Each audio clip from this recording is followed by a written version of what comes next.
Hello everyone, welcome to my channel. Please subscribe and hit the bell icon. Emmerdale's Cain to be accused of murdering Nate in shock twist.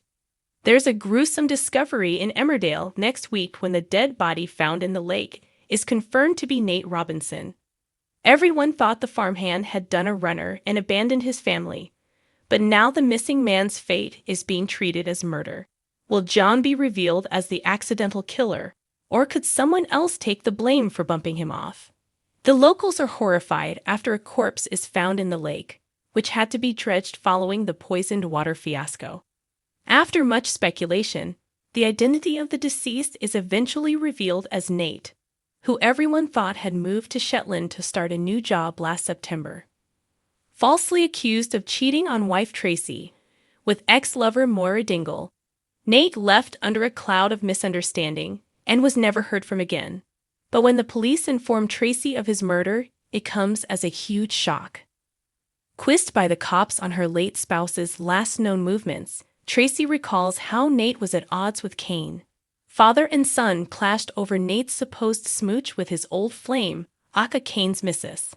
Cain fought with Nate on the day he took off, giving the Dingle dad a motive for murder in the eyes of the law. Before you can say prime suspect, Cain is taken in for questioning. Grieving Cain fumes as the finger of suspicion points in his direction. But remembering how furious Cain was when he thought Moira and Nate had reignited their affair, Tracy becomes convinced of Cain's guilt.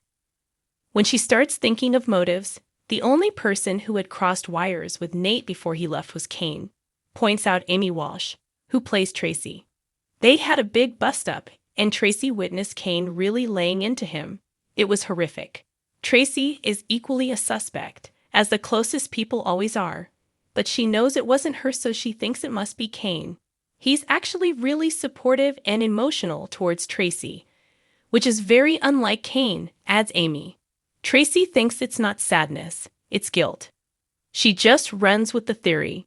Tracy knows what Cain is capable of, but doesn't think he set out to murder Nate. If Cain chased after Nate to threaten him to stay away, and they got into a fight, it could have easily gone too far, but that would still make Nate's death Cain's fault. Meanwhile, nobody suspects John Sugden is the real killer.